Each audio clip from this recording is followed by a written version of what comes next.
Good morning, YouTube. I'm running a little earlier than normal. I'm getting home at 6:29 a.m. Friday, May 5th. Ooh, it's Cinco de Mayo, 2023. We got two of Phoenix's finest taking up residence in the middle of Oak Street, illegally blocking traffic. That's helpful. But apparently it's creating a presence that's making the morning fentanyl party over there want to relocate. So that's interesting.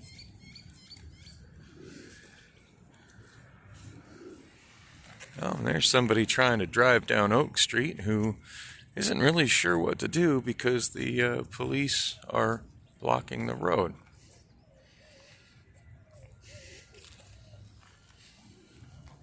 Very interesting.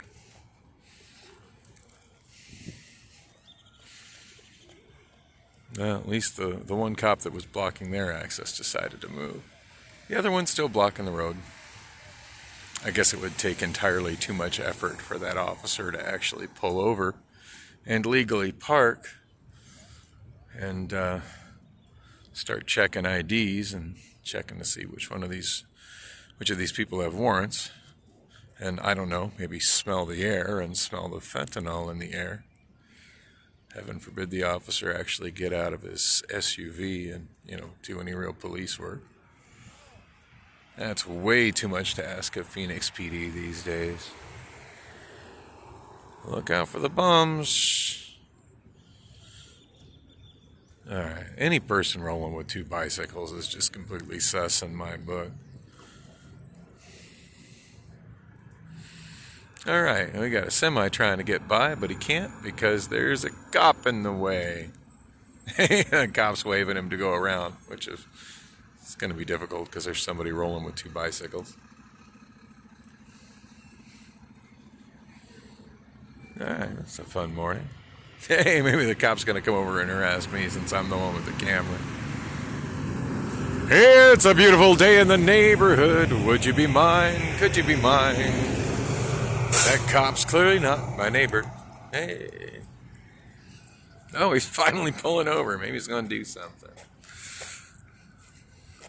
You have to excuse me. I'm a little giddy. I'm super tired. It's been a long, long night at work. And I totally didn't realize when I was going in that it was May the 4th. I should have worn me a Star Wars shirt. I got enough Star Wars shirts. All right. Well, I still got... It looks like they managed to, the presence of the police officer there doing nothing, motivated some of the bums to cross the street from Costco over to the park. I don't know how that really solved anything. Now, to be fair, I couldn't smell them smoking fentanyl this morning like I can at most mornings. Just as I was walking on the sidewalk, on the north side of Oak Street, which I'm always walking on the north side since that's, where the bus stop is. Oh, there goes that Toyota with the dog in it that just drove by a little bit ago.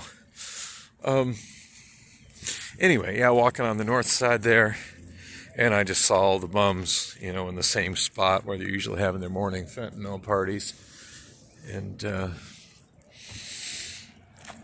decided that that was a good time to cross the street, so I didn't have to walk through a cloud of that crap. But yeah, the officers, as y'all saw, two SUVs with Phoenix police officers in them, couldn't even be bothered to legally park or step outside of their vehicles. So, yeah, it's your... If you're a Phoenician, that's your tax dollars at work right there. Thanks, Mayor Kate, for giving us such an effective police force.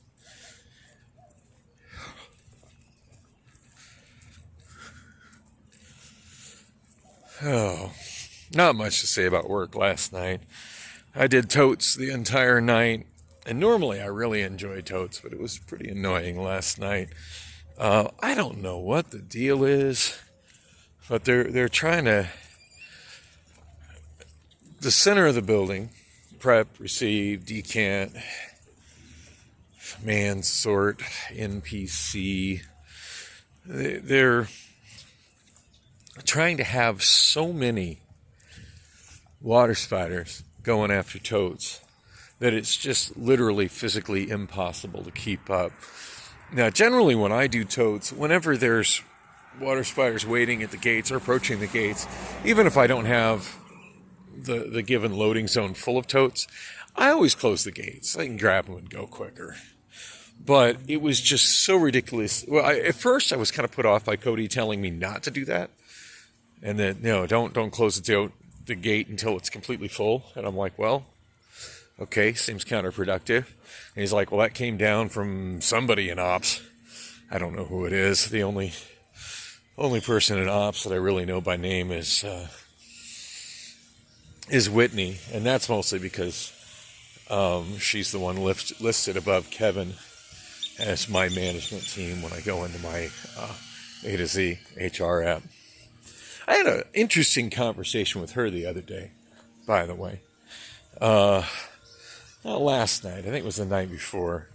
Also, it was the night I was unloading totes, and I don't know if I really mentioned the incident where somebody had into a multimodal container truck. Somebody had stacked the totes higher than they were supposed to. And that's a pretty common thing with the multimodal trailers, where all it takes is 2 layers of totes more than they're supposed to be in a pallet of totes, and it becomes very difficult to get them out. I usually can get them out. Most of the rookie drivers can't. And I had no problem getting them out. That wasn't the issue. The issue was that when they load them in there like that, they get them into the trailer basically by laying them flat and just pushing them. Well, it's easy to push with a forklift, not so easy to pull. There's not really an option for pulling. So anyway, when they pushed it in, they put it into the second row, and the second row, for those who aren't forklift drivers, the second row in a multimodal shipping container type truck trailer is, wow, lawn's all nice and manicured today. Anyway, it has a notch that hangs down from the ceiling. I like to refer to it as the nipple. But anyway, the notch where it hangs down is, it doesn't hang down far. I want to say probably about 6 inches-ish. Anyway, with the extra totes stacked completely to the point where they're just, an inch shy of the ceiling at best, and they just plowed it in and they just smashed it into the nipple. Crushed the tote in the top of that stack, and absolutely destroyed the UPP lid that was holding the pallet together. And when I was coming into the truck to retrieve that one after I had removed the stack in front of it, which was perfectly fine, and I had kind of seen that it was taller than it was supposed to be, but I mean, there have been plenty like that in the truck. But the real kicker on this one was when I got to it, the lid was overhanging by, several feet. And as I tried to move it, I could tell that it was not going to, the lid was just kind of trying to go its own way, and it was hanging on something. I was like, yeah, I bet it smashed into the nipple in the roof. And I went and got a manager to go in there with me with a ladder and help me get it down. But anyway, there's these two, what the hell do you call them? These two straps with like a retractable ratchet kind of thing built into the lids. And when I pulled the lid out, one of them was completely missing, and I figured I'd find it in the truck somewhere. And anyway, when I took those totes out and I very slowly came out since there was no lid holding them together. And very slowly down stacked them. And I'm feeling good. I managed to get them completely down without dumping anything. In fact, the manager even asked me if he was going to need me to help, stack those down manually. I'm like, no, I'm pretty sure I can get them out with the forklift. I said, I'm pretty seasoned at this. I just go really slow and steady. I got this. And I did. But I had grabbed another lid to replace the one that was all busted up from being slammed into the nipple. And that, as I was putting it on and removing the one tote that had gotten crushed by the nipple, which I got a picture of that tote. I should post it. I should post it in my community tab just so y'all can see how busted up it was. Most busted up tote, Amazon yellow tote I've ever seen. I've seen them cracked worse, but not just crunched in like this one was. So God knows how hard and fast he slammed it into the metal nipple that hangs down from the truck. But anyway, when I went to put the lid on, I noticed in the next tote over, the one that wasn't crushed, that's where the broken strap had landed. And at that point, I just sat it aside. I wasn't making another trip to where I put the broken lid, where the broken lids are kept. But yeah, when I got next time I got a break after I closed the truck out and was waiting for the next truck to come, I went ahead and walked that over to where the broken lids go, and just happened to run into Wendy, or not Wendy, but I'm forgetting her name. The gal in ops that's in my team. Ran into her. Whitney, that's her name. Ran into Whitney. And she was like, "What's that?" So I explained to her what it was and where it came from. And she seemed pretty amused.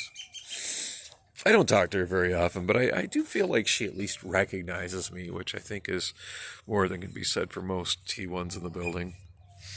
Anyway, I'm exhausted. I'm going to call it a night. But hey, thanks for coming with me on most of this walk and witnessing just how ineffective Phoenix police are.